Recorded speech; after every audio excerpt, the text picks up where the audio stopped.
लेकिन जिस समय 13वीं की जो व्यवस्था लागू हुई उस टाइम पर ना तो हमारे आपके पास मोबाइल था, ना हमारे आपके पास मोटरसाइकिल थी, ना बसों का संचालन था और ट्रेन की इतनी सारी व्यवस्थाएं नहीं थी कि कोई व्यक्ति महरौनी में खत्म हो जाए और हम लोग ललितपुर से ट्रेन से आकर के कोई दूर से वो कवर कर लेगा, तो ऐसा संभव नहीं था। तो उस टाइम पर 13वीं की जो व्यवस्थाएं की गई, अगर कोई व्यक्ति मर जाता था तो कम से कम 7-8 दिन बाद रिश्तेदारों को पता चलता था कि हमारा फला रिश्तेदार खत्म हो गया है।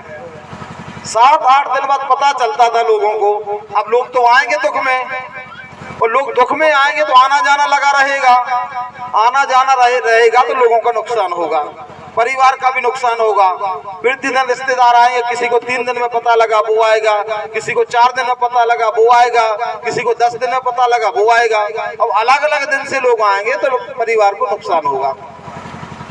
तो उस टाइम की व्यवस्था को देखते हुए परिवार को अधिक नुकसान ना हो, उस टाइम 13वीं की व्यवस्था की कि लोग लकड़िया में नहीं आ पाए, राख डली रिश्तेदार उस दिन भी नहीं आ पाए, बहुत सारे रिश्तेदार छूट गए। तो क्यों ना 11 या 13 दिन में कोई ऐसा आयोजन किया जाए कि एक साथ सारे रिश्तेदार आ जाएंगे और उस दिन भी दुख में सम्मिलित होकर के अपने घर चले जाएंगे। अब 13 दिन या 11 दिन में आएंगे तो काहे से आएंगे? बस तो थी नहीं, मोटरसाइकिल तो थी नहीं आपके पास, 4 व्हीलर तो थी नहीं, तो आएंगे लोग पैदल आएंगे या बैलगाड़ी से आएंगे।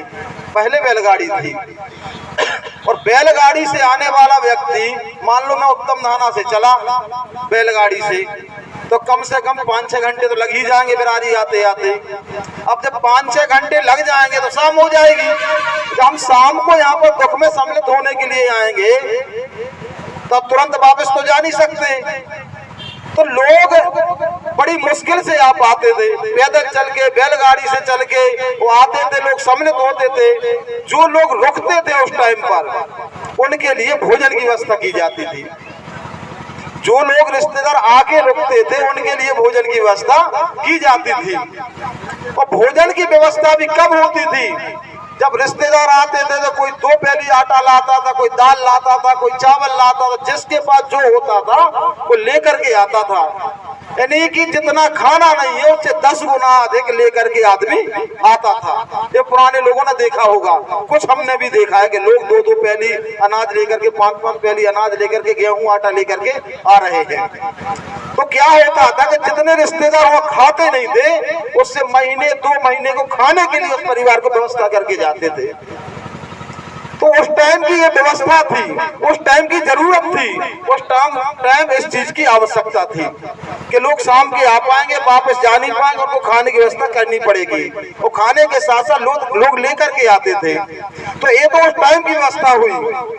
लेकिन आज की व्यवस्था जो है वो उस टाइम की परंपरा अब कुप्रथा बन गई। आज उसकी जरूरत नहीं है, लोग लकड़िया में आ जाते हैं, लोग जिस दिन खारी राख डलती उस दिन आ जाते हैं। अब और कौन सा जो है हमें और आपको शोक संदेश में संतृप्त करने की आवश्यकता है? भाई एक बार आ गए, लेकिन पुरानी परंपरा को हम लोग ढो रहे हैं। क्योंकि उस टाइम पर नुकसान नहीं था, उस टाइम पर लोग खाने के लिए साथ लाते थे, लेकिन आज नुकसान है समाज को। और आज समाज को इतना बड़ा नुकसान है कि जितना खर्चा 13वीं करने वाले का आता है उतना ही खर्चा रिश्तेदारों का आता है। जितना 1-2 लाख आप खर्चा करोगे उतने जब रिश्तेदार आएंगे तो उनका भी 2 लाख खर्चा होगा। यानी कि समाज का कितना खर्चा हुआ? 4 लाख। एक हम अंदाजा लगा लें, 4 लाख खर्चा समाज का हुआ। ये नुकसान किसको होगा? होगा तो हमें और आपको ही ना। अब इसके बाद क्या होता है, बहुत सारे लोग एक खर्चा और अलग से बढ़ता है। हम आप लोग सभी जानते हैं, जब 13वीं का कार्ड हमारे लोगों को मिलता है तो 2 दिन पहले से तैयारी करने लगता है व्यक्ति कि चलो हमें फला तारीख को 13वीं में जाना है, पैसों की व्यवस्था करनी है। वो पेट्रोल की व्यवस्था करने का कोशिश नहीं करेगा। पेट्रोल को उसको अंदाजा रहता है कि हम अपनी पत्नी को लेकर के जाएंगे तो उससे डरा लेंगे, पेट्रोल वो पैसा दे देगी। लेकिन उसको चिंता सताएगी कि 13वीं के निमंत्रण में जा रहे हैं तो हमें शराब की व्यवस्था के लिए पैसे करने हैं। ये बहुत बड़ी जो है विडंबना है। जितना खर्चा हमारे समाज के लोग, इस देश में रहने वाले समाज के लोग 13वीं में खर्चा करते हैं, उससे अधिक अगर हम बिरारी की बात करें, बिरारी में कलारी है, और कभी भी जब यहाँ कोई आयोजन हो, खाने का आयोजन हो, आप कलारी वाले से जाके पूछना कि आज आपकी शराब कितनी बिकी। जब वो आपको बताएगा तो आपके भी होश उड़ जाएंगे, इतना खर्चा तो हमने खाने में नहीं किया जितना हमारे रिश्तेदार शराब पी गए। यानी कि आप 1 लाख रुपया खाने में खर्चा करते हैं तो 2 लाख रुपया के हमारे रिश्तेदार शराब पी जाएंगे और आपका खाना तहस नहस करके चले जाएंगे। आप कितना भी अच्छा आयोजन कर लो, अगर 2 शराबी आकर के लड़ गए, वो झगड़ गए, तो आपकी सारी मेहनत पर पानी फिर गया, सब कुछ आपका धरा का धरा रह गया, आपका जो पैसा जो लगा, जो आपने खर्चा किया, वो सब नुकसानदायक हो गया। यानी कि हमारा कहने का तात्पर्य है कि कम से कम हम खाने जैसे जो आयोजन करते हैं, जो कि अभी भाई साहब महेश टोडी जी बहुत अच्छे से आपको समझा रहे थे कि खाने के आयोजन जब हम लोग करते हैं, बहुत सारे हमारे पुरुषों महिलाओं ये भी व्रत रखती हैं, तो खाने के आयोजन में हम मानते हैं चलो आप सुख में खा जाओ, खुशी में खा जाओ, खुशी में तो बनता है भाई, खाने में कोई दिक्कत नहीं है, सारा परिवार खुश है, रिश्तेदार खुश हैं, समाज के लोग खुश हैं, तो खा लो, कोई दिक्कत नहीं। लेकिन आज के दिन इस परिवार में हम बैठे, आप पूरे घर में, रिश्तेदारों में, समाज में, आप किसी के चेहरे पर देखिए, किसी के चेहरे पर हंसी है। जब जिस जगह पर हंसी ही ना हो, जिस जगह पर लोगों के चेहरे पर हंसी नहीं हो, उस स्थान पर खाना खाने का क्या मतलब। कम से कम दुखी में तो हमें व्रत करना चाहिए। महेश भाई साहब जो बता रहे थे, इतने सारे हजारों व्रत हमारी महिलाएं रखती हैं, कम से कम 15-20 व्रत तो साल में रखती ही होंगी। तो हम तो उनकी ही बात को जोड़ते हम भी आपसे निवेदन करना चाहेंगे कि अगर आपको वास्तविक व्रत रखना है तो एक दिन का व्रत रखिए, और वो व्रत आप रखिए। अगर हमारे रिश्तेदार कोई खत्म हो जाता है, जब हम उनके यहाँ जाते हैं, उस दिन के लिए, दिन भर के लिए हमारा व्रत रखें कि नहीं, आज के दिन हमें दुख है, तकलीफ है, हमारे रिश्तेदार, हमारी महिला जो भी हमें छोड़ के गई, उनकी आत्मा की शांति के लिए हम आज भोजन नहीं करेंगे, तब जाके मरने वाले की आत्मा को शांति मिलेगी। वरना निमंत्रण में हम लोग जब पढ़ते हैं, मरने वाले की आत्मा शांति हेतु प्रीति भोज, मरने वाले की आत्मा शांति हेतु प्रीति भोज। ये बहुत बड़ा उदाहरण समझिए, जो मर गया वो चला गया, खाने से उसकी आत्मा को कैसे जो है शांति मिलेगी, मरने वाले की आत्मा को कैसे शांति मिलेगी। अगर 13वीं में अगर लिखना है तो उस पर ये लिखिए कि हमारी और आपकी आत्मा की शांति के लिए भोजन का आयोजन किया जा रहा है, क्योंकि खाने से तो हमारी आपकी आत्मा शांति होगी, हमें भूख लगेगी, हम खा लेंगे, हमारी आत्मा शांत हो जाएगी। लेकिन मरने वाले की आत्मा को कहाँ शांति मिलेगी।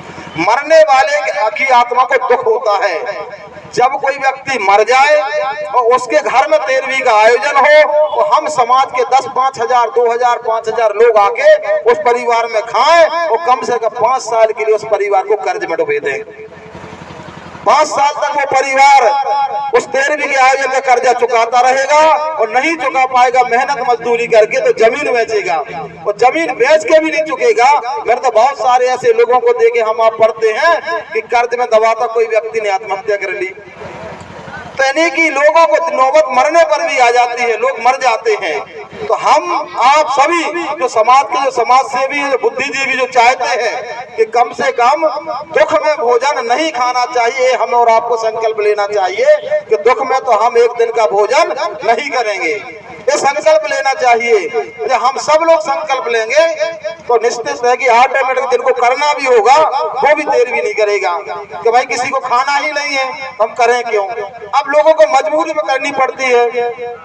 बहुत सारे लोग तो नहीं है जो नहीं खाते, बहुत सारे ऐसे भी लोग हैं जो खाते हैं। अब मजबूरी है तो भाई करनी ही करनी है, वरना रिश्तेदार कहेंगे कि यार तुमने, तुम्हारे परिवार में जो पिताजी या दादा जो खत्म हो गए, इन्होंने क्या नहीं किया। बहुत लोग समाज को ताने भी मारते हैं, तो ये भी बहुत बड़ी समस्या है।